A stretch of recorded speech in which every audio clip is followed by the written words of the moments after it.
സംസ്ഥാന മന്ത്രിസഭ 2 ദിവസം മുൻപെടുത്ത ഒരു വലിയ തീരുമാനം കേരളത്തിലെ ജനങ്ങളെ ഒരർത്ഥത്തിൽ അമ്പരപ്പിച്ചിരിക്കുകയാണ്. അതായത് വർഷങ്ങളായി കേരളത്തിൽ നിലനിൽക്കുന്നതായിട്ടുള്ള ഒരു സമ്പ്രദായമാണ് സർവീസിലിരിക്കുമ്പോൾ മരിക്കുന്ന ആളുകളുടെ അനന്തര നിയമപരമായ അവകാശികൾക്ക് ജോലി കൊടുക്കുക എന്നത്. ആശ്രിത നിയമനം എന്ന് മലയാളത്തിലും ഡൈയിങ് ഇൻ ഹാർനസ് എന്ന് ഇംഗ്ലീഷിലുമാണ് ഇത് വിവക്ഷിക്കുന്നത്. അതിനകത്തൊരു മാനുഷികമായ അംശമുണ്ട്. കാരണം ഒരു ജീവനക്കാരൻ സർവീസിലിരിക്കുമ്പോൾ പെട്ടെന്ന് മരിച്ചാൽ അയാൾ ഉൾപ്പെടുന്നതായ കുടുംബം സാമ്പത്തികമായി വല്ലാത്ത ദുരിതത്തിലാകും എന്നുള്ളത് കൊണ്ട് ഒരു മാനുഷിക അംശം പരിഗണിച്ചാണ് ഈ നിയമം വർഷങ്ങളായി സംസ്ഥാനത്ത് നിലനിൽക്കുന്നത്. എന്നാൽ അതിൽ ചില വ്യവസ്ഥകളൊക്കെ ഇതുവരെ പാലിക്കുന്നുണ്ടോ എന്ന് നോക്കുന്നതിനും വ്യവസ്ഥകൾ വയ്ക്കുന്നതിനുമുള്ള സംവിധാനം ഉണ്ടായിരുന്നു. അതിൽ പ്രധാനമായ വ്യവസ്ഥ, ഏത് വകുപ്പിൽപ്പെട്ട ഉദ്യോഗസ്ഥനാണോ മരിക്കുന്നത് അദ്ദേഹത്തിൻ്റെ അനന്തരാവകാശിക്ക് വിദ്യാഭ്യാസ യോഗ്യത അനുസരിച്ച് ആ വകുപ്പിൽ തന്നെ നിയമനം നൽകുക എന്നതാണ്. അത് ഒരു സാമാന്യ യുക്തിക്ക് നിരക്കുന്നതാണ്. അങ്ങനെയാണ് ഇത്രയും കാലങ്ങളായി ചെയ്തുകൊണ്ടിരുന്നത്. എന്നാൽ ചില പ്രത്യേക ഒറ്റപ്പെട്ട സംഭവങ്ങളിലൊക്കെ ചിലപ്പോൾ ചില ജീവനക്കാർ മരിച്ചാൽ അവരുടെ അടുത്ത അനന്തരാവകാശികളായിട്ടുള്ള മക്കൾക്ക് വേണ്ട തരത്തിൽ അടിസ്ഥാനപരമായി വേണ്ട 18 വയസ്സ് പൂർത്തിയായി എന്ന് വരില്ല.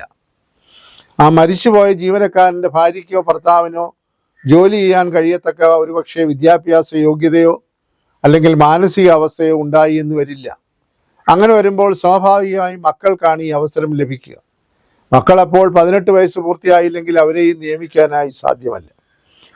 ഇപ്പോൾ വരുത്തിയിരിക്കുന്നതായിട്ടുള്ള പുതിയ പരിഷ്കാരം അനുസരിച്ച് സർക്കാർ പറയുന്നു, ഇനിയും ഈ ആശ്രിത നിയമനം ലഭിക്കും എന്നുണ്ടെങ്കിൽ ജീവനക്കാരൻ മരിക്കുമ്പോൾ അദ്ദേഹത്തിൻ്റെ മക്കൾ ആരെങ്കിലും ഉണ്ടെങ്കിൽ ആ മകന് കുറഞ്ഞത് 13 വയസ്സെങ്കിലും ഉണ്ടായിരിക്കണം എന്നുള്ളതാണ്.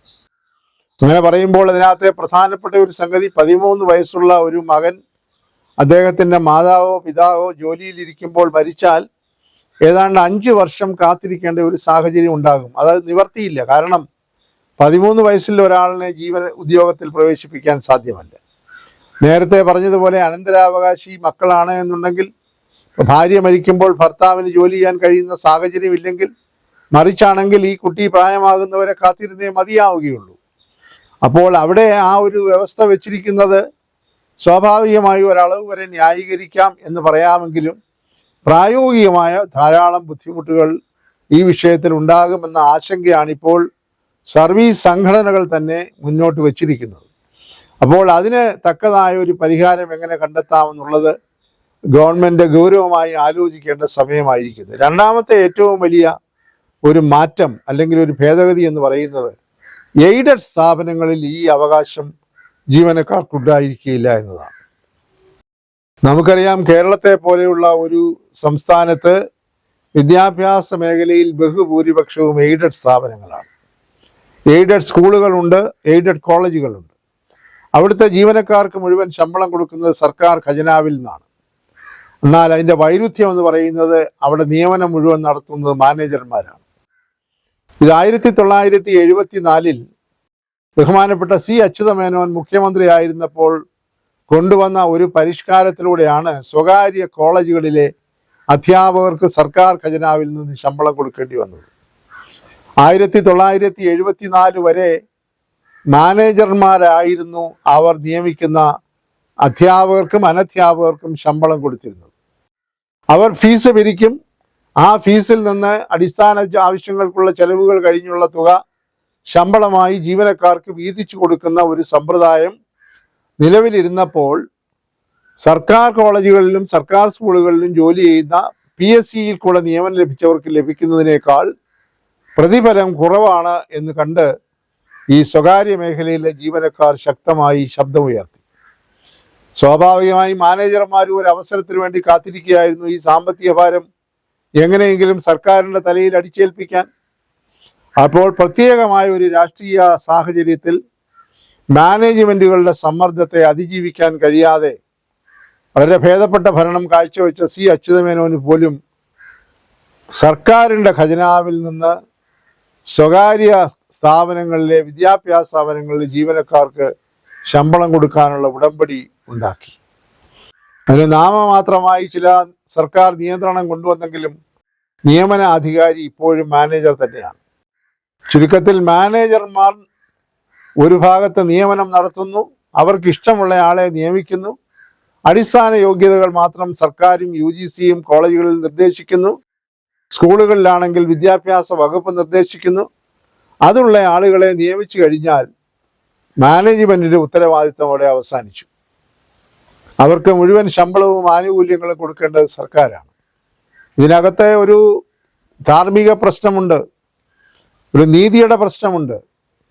അതായത് എപ്പോഴും എവിടെയുമുള്ള അടിസ്ഥാന പ്രമാണം ആരെ ജോലിക്ക് നിയമിക്കുന്നോ ആ നിയമിക്കുന്ന ആളിൻ്റെ ഉത്തരവാദിത്തമാണ് ആ നിയമിക്കപ്പെടുന്ന ആളിന് വേതനം കൊടുക്കുക എന്നുള്ളത്. അല്ലാതെ ഒരാൾ നിയമിക്കുകയും മറ്റൊരാൾ വേതനം കൊടുക്കുകയും ചെയ്യുന്ന ഒരു സമ്പ്രദായം ഒരു തൊഴിൽ സംവിധാനത്തിലുമില്ല. എന്നാൽ കേരളത്തിൻ്റെ പ്രത്യേക രാഷ്ട്രീയ പരിതസ്ഥിതിയിൽ ഉണ്ടായ ഒരു തീരുമാനം കൊണ്ട് കേരളത്തിലെ ഖജനാവിനുണ്ടായിരിക്കുന്ന ഭാരം വർണ്ണിക്കുന്നതിനേക്കാളൊക്കെ വളരെ അകലെയാണ്. ചുരുക്കത്തിൽ കേരളത്തിൽ അതിശക്തമായ ഒരു മേഖലയാണ് എയ്ഡഡ് സ്ഥാപനങ്ങൾ എന്നുള്ളത്. അതായത് എയ്ഡഡ് സ്കൂളുകളും എയ്ഡഡ് കോളേജുകളും. ഇപ്പോൾ വന്നിരിക്കുന്ന പരിഷ്കാരം അനുസരിച്ച് ഇങ്ങനെ നടക്കുന്ന നിയമനങ്ങളുടെ അനന്തരാവകാശികൾക്ക്, അവർ സർവീസിലിരിക്കുമ്പോൾ മരിച്ചു പോവുകയാണെങ്കിൽ അനന്തരാവകാശികൾക്ക് പുതിയ നിയമനം ലഭിക്കാനുള്ള അവകാശമില്ല. ആ ഉത്തരവാദിത്വം സർക്കാരിന് ഏറ്റെടുക്കാൻ കഴിയില്ല എന്ന് അസന്നിഗ്ധമായ രീതിയിൽ തീരുമാനമെടുത്ത് സർക്കാർ ഉത്തരവ് പുറപ്പെടുവിച്ചിരിക്കുകയാണ്. ഇതിനെതിരായി മാനേജർമാർ സ്വാഭാവികമായി ശബ്ദം ഉയർത്തുമെന്ന കാര്യത്തിൽ തർക്കമില്ല. നിയമപരമായ പോരാട്ടത്തിലേക്കും ഇത് വഴിതെളിക്കുമെന്ന കാര്യത്തിൽ സംശയമില്ല. കാരണം ന്യൂനപക്ഷ സംരക്ഷണ നിയമം ആർട്ടിക്കിൾ 30 ഭരണഘടനയുടെ ആർട്ടിക്കിൾ 30 അനുസരിച്ച് ന്യൂനപക്ഷ സമുദായങ്ങൾക്ക് അവർക്ക് ഇഷ്ടപ്രകാരം വിദ്യാഭ്യാസ സ്ഥാപനങ്ങളോ ആശുപത്രികളോ നടത്തിക്കൊണ്ടു പോകാമെന്നൊക്കെയുള്ള ചില വ്യവസ്ഥകളുണ്ട്. പക്ഷേ ആ വ്യവസ്ഥകൾ ദുർവിനിയോഗം ചെയ്തുകൊണ്ട് ലക്ഷക്കണക്കിന് രൂപ തലവരിപ്പണം വാങ്ങിച്ച് അധ്യാപകരെ നിയമിക്കുന്ന സ്വകാര്യ സ്ഥാപനങ്ങൾ പേരിനെങ്കിലും ഇപ്പോഴും നമ്മുടെ സംസ്ഥാനത്തുണ്ട്. അതിനൊന്നും അറുതി വരുത്താൻ സർക്കാരിന് ഫലപ്രദമായ നടപടികൾ ഒന്നും തന്നെ സ്വീകരിക്കാൻ നാളിതുവരെ കഴിഞ്ഞിട്ടില്ല. ചില കോർപ്പറേറ്റ് മാനേജ്മെൻറ്റുകളൊക്കെ ഒരു കോളേജിൽ അധ്യാപകനായി നിയമനം കിട്ടണമെന്നുണ്ടെങ്കിൽ 60-70 ലക്ഷം രൂപ വരെ തലവരിയായി വാങ്ങിക്കുന്നുണ്ട് എന്നാണ് പുറത്തുള്ള സംസാരം. അങ്ങനെ നിയമിക്കപ്പെടുന്ന അധ്യാപകന് പിറ്റേ ദിവസം മുതൽ ശമ്പളം കൊടുക്കേണ്ടത് പാവപ്പെട്ട നികുതിദായകൻ്റെ പണം ശേഖരിക്കുന്ന സർക്കാർ ഖജനാവിൽ നിന്നായിരിക്കണം. ഈ വൈരുദ്ധ്യവും വളരെ വലുതാണ്. പക്ഷേ ഇനിയും അതിൽ നിന്ന് പിന്നാക്കം പോകുവാൻ സർക്കാരിന് കഴിയുമെന്ന് തോന്നുന്നില്ല. അപ്പോൾ അവർ ഏതായാലും പതുക്കെ എവിടെയെല്ലാം നിയന്ത്രണങ്ങൾ വരുത്താൻ കഴിയുമോ എന്ന് ആലോചിച്ചതിൻ്റെ ഫലമായിട്ടാണ് ഇപ്പോൾ എയ്ഡഡ് സ്ഥാപനങ്ങളിൽ സർവീസിലിരിക്കുമ്പോൾ മരിക്കുന്ന ജീവനക്കാരുടെ അനന്തരാവകാശികൾക്ക് ജോലി കിട്ടുവാനുള്ള അവകാശം ഉണ്ടായിരിക്കുന്നതല്ല എന്ന് വ്യവസ്ഥ ചെയ്യുന്നത്. എന്ന് പറഞ്ഞാൽ ആശ്രിത നിയമനം എയ്ഡഡ് മേഖലയിൽ ഇല്ലാതെയാക്കിയിരിക്കുന്നു. ഡൈയിങ് ഇൻ ഹാർനസ് എന്ന് പറയുന്ന വ്യവസ്ഥ നീക്കിയിരിക്കുന്നു എയ്ഡഡ് സ്ഥാപനങ്ങളെ സംബന്ധിച്ചിടത്തോളം. ഇത് സർക്കാർ ജീവനക്കാർക്ക് മാത്രമായി പരിമിതപ്പെടുത്തിയിരിക്കുന്നു. കരാർ ജീവനക്കാർക്ക് ഇതിൻ്റെ ആനുകൂല്യമില്ല. ബാങ്കിങ് മേഖലയിൽ പ്രവർത്തിക്കുന്ന ജീവനക്കാർക്ക് ഈ ആനുകൂല്യമില്ല. പൊതുമേഖലാ സ്ഥാപനങ്ങളിലുള്ളവർക്ക് ഈ ആനുകൂല്യമില്ല. പൂർണ്ണമായും പബ്ലിക് സർവീസ് കമ്മീഷനിലൂടെ വ്യവസ്ഥാപിതമായി സംവരണ തത്വമൊക്കെ പാലിച്ച് സർക്കാർ നിയമിക്കുന്നതായിട്ടുള്ള ജീവനക്കാർ, താഴെ അറ്റം മുതൽ മേലെ അറ്റം വരെയുള്ളവർ സർവീസിലിരിക്കുമ്പോൾ അവരുടെ അനന്തരാവകാശികൾക്ക് മാത്രമായി ഈ ആനുകൂല്യം പരിമിതപ്പെടുത്തിയിരിക്കുന്നു. അത് ഒരളവിൽ പറഞ്ഞാൽ സ്വാഗതാർഹമായ ഒരു തീരുമാനമാണ്. എന്നാൽ അതുകൊണ്ട് ഏതെങ്കിലും വിഭാഗത്തിൽപ്പെട്ടവർക്ക് ദുരനുഭവങ്ങൾ ഉണ്ടാകുന്നുണ്ടെങ്കിൽ അതിനെ ഒരു സാമൂഹ്യ പ്രശ്നമായി കൂടി പരിഗണിച്ച് അതിനാവശ്യമായിട്ടുള്ള പരിഹാര ക്രിയകൾ കൂടെ ചെയ്യുന്നത് എങ്ങനെയായും എന്നതേക്കുറിച്ച് ആലോചിക്കണം. പൊടുന്നനെ ഒരു നിയമപരിഷ്കാരം ഉണ്ടാകുമ്പോൾ അതിൻ്റെ പ്രത്യാഘാതങ്ങൾ ഏതെല്ലാം തരത്തിലുള്ളതായിരിക്കും എന്നുള്ളത് പരിശോധിക്കുന്നത് ഭരണകർത്താക്കളുടെ ഒരു ധാർമ്മികമായ ഉത്തരവാദിത്വം കൂടിയാണ്. അത് ആ ഭരണകർത്താക്കൾ അനുഷ്ഠിക്കും എന്നാണ് കാണേണ്ടത്.